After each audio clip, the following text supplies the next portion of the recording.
Welcome to Farm to Stable, a science-based equine nutrition podcast. I'm your host, Dr. Nettie Liebert. I'm a lifelong horse person and professional equine nutritionist with the goal of helping horses and their humans create balanced diets to set them up for success, no matter what age, discipline, or circumstance. Disclaimer, the information discussed here is based on current scientific research and is for educational purposes only. Every horse's individual needs vary. This is not a substitute for veterinary medicine or nutrition consultation. Hello and welcome to another episode of Farm to Stable, an equine nutrition podcast. I'm your host, Dr. Nettie Liebert. Here in this episode, we're going to talk about hoof health, and mostly from a dietary point of view, because it is that time of year for a lot of us where if you're in the northern hemisphere, we've got that cycle of a lot of rain, maybe some dry periods, but a lot of rain and wetness, and we're dealing with thrush and hoof issues and all kinds of things. So let's get into it. Now, really, nutrition can't prevent a lot of these things, but it is certainly the best place to start. So if you've dealt with crumbly or chipped hooves, I have clients asking me about that as I record this. Thrush, cracks, abscesses. Oh my, how can nutrition help support a horse's hoof? Well, the outer hoof horn is made up of epidermal tissue that has become keratinized. In other words, it basically means really strong skin tissue, not unlike your fingernails. So if you trim your fingernails, you barely feel that. It doesn't hurt. Same for the horse. So when they have their hooves trimmed, as you probably know, they usually tolerate it pretty well. Now, when it comes to diet, we did an episode about the skin and the itchy horse a few episodes ago, and things that support the skin. Good protein, balanced diet, and it's going to be very much the same story for the hoof. The number one place to start is a balanced diet. Now, of course, there are other things, environment and genetics, that play a role, but from a nutritionist standpoint, that's what I want to see. Good mineral balance, proper intake, and all of those things. And let's not forget about protein. So insufficient protein intake can lead to poor hoof growth and hoof health. So for your average 1,100 pound or 500 kilogram horse, we're talking 630 to 860 grams crude protein. And that range basically goes from your maintenance horse to your horse in heavy work, who's on a regular training schedule and such. So depending on the workload. Now, within that, we need at least 27 to 37 grams of the amino acid lysine. That's an essential amino acid. So without lysine, you've got no other protein. Once you run out of lysine, no matter how many other amino acids you have, you're not going to get protein. So you need to have that lysine. Now, these are minimums set forth in the consensus, the National Research Council's Nutrient Requirements of Horses 2007 version. Now, NRC talks minimum, right? Minimum for life. Minimum isn't always optimum. In my experience, I like to formulate at least about 10%-ish over what NRC says is a minimum to get more towards what we believe is a little more ideal.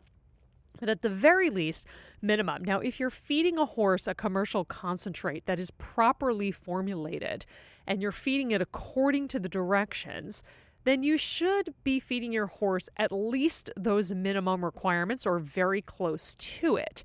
Now, not all feeds are created equal. Not all formulations are created equal. So sometimes it helps to have a nutritionist look that over. Now, your horse may not be on a concentrate, and that's totally fine. If your horse is reliant on pasture or hay, you know what I'm going to say next, right? You probably or potentially need a good ration balancer to make sure that you're providing those vitamins, minerals, and proteins that may be absent in the forage or in the pasture. So again, these are general consensus things. Your individual horse's needs are going to vary, but just something to think about as you consider your horse's diet. Now, you'll hear a lot of talk about minerals when it comes to hoof health, and they are absolutely essential for proper hoof health. So we've got our macro minerals, which are measured in grams, such as calcium and phosphorus, and our micro minerals, which are measured in milligrams. So to put this into context, think about a paper clip, like one of those slightly larger paper clips. That weighs about 1 gram. So if you chop that paper clip up into 1,000 little pieces, now you have milligrams. So when you consider the size of the horse and a milligram requirement of something like selenium, it really is a very small amount. So just for a little bit of context there. Now, on average, your horse's requirements can range. And again, it's going to depend on their workload, their health status, and a number of other things. But when it comes to, we're going to use that 1,100 pound or 500 kilogram horse for our reference point here. For calcium, that can range from 20 to 40 grams. Phosphorus would be a little bit less, 14 to 29 grams. And again, these are bare minimum requirements. Now we go to our microminerals measured in milligrams. So for zinc, roughly in the range of 400 to 500 milligrams, so maybe half of that paperclip, and copper from 100 to 125 milligrams. Now, you'll always be feeding more zinc than copper in the same way you'll be feeding more calcium than phosphorus. So your feeds, your forages, or hopefully your forage has that natural calcium to phosphorus ratio. It should. If it doesn't, you probably have something going on in your soil because obviously the plant nutrient content is going to reflect the soil. So if you're not sure, you can always get a hay analysis. See our episode on hay analyses for more on that. So the balanced diet is a key place to start.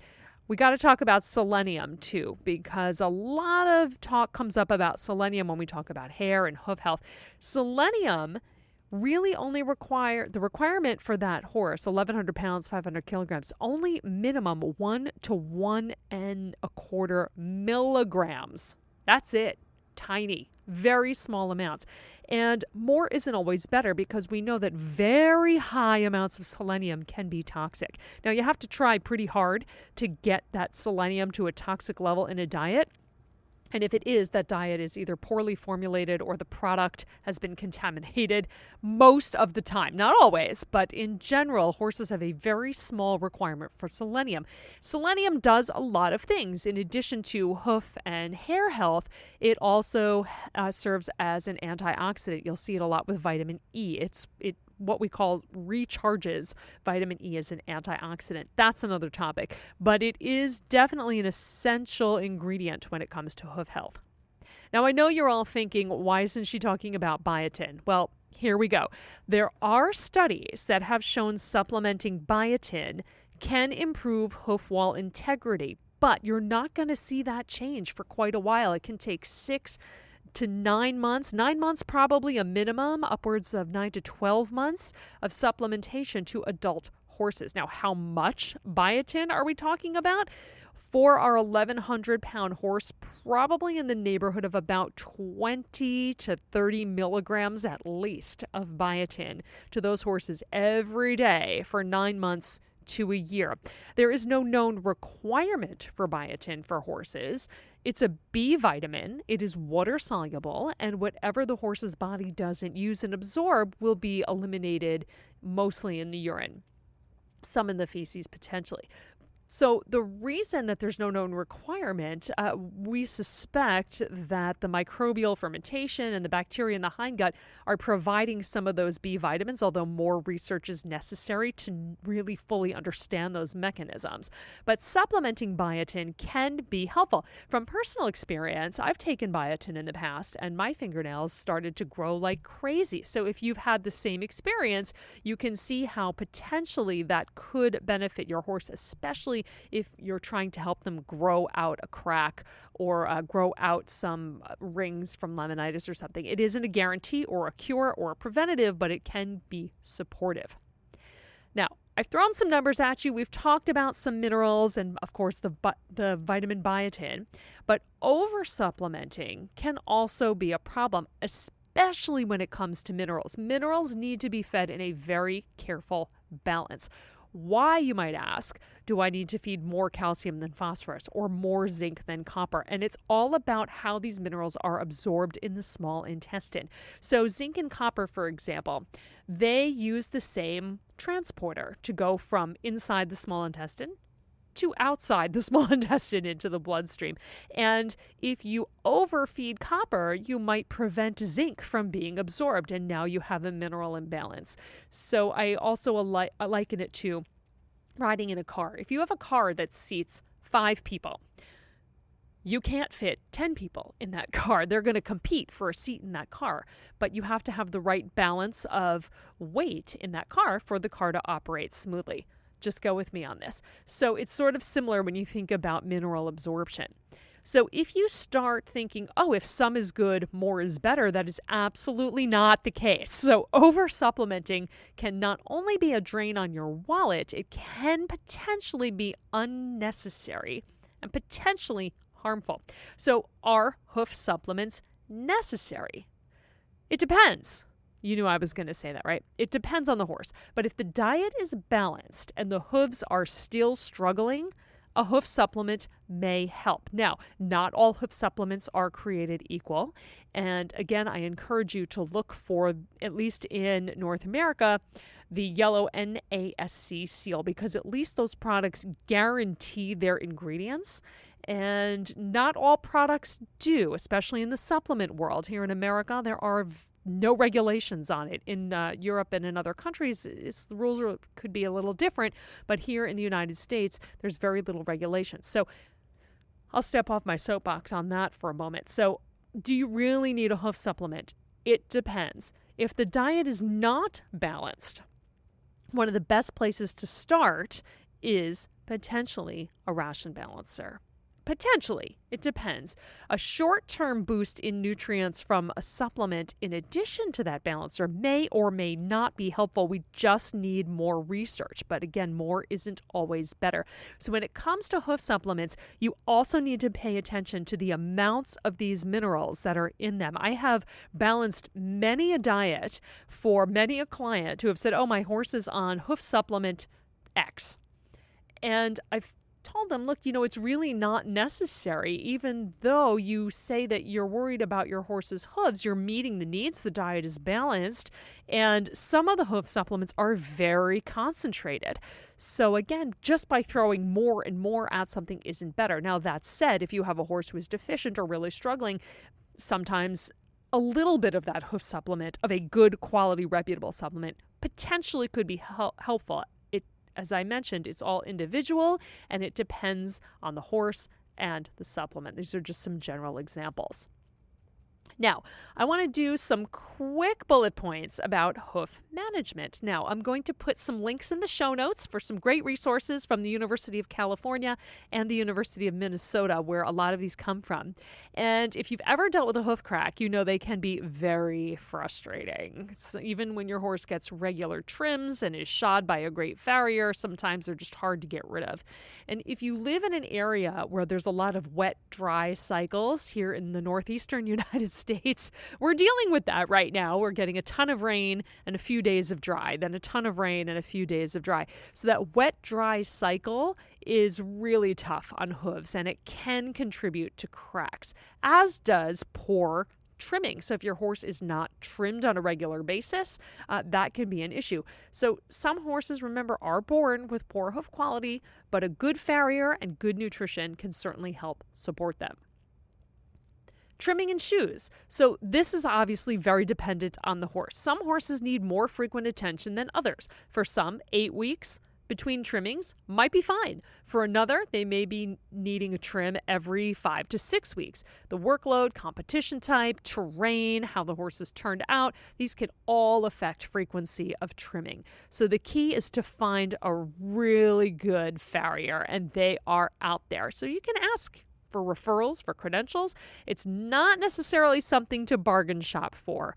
No foot, no horse. I had an experience in graduate school when I took my horse with me to a new state and a place I didn't have as many connections as I did at home.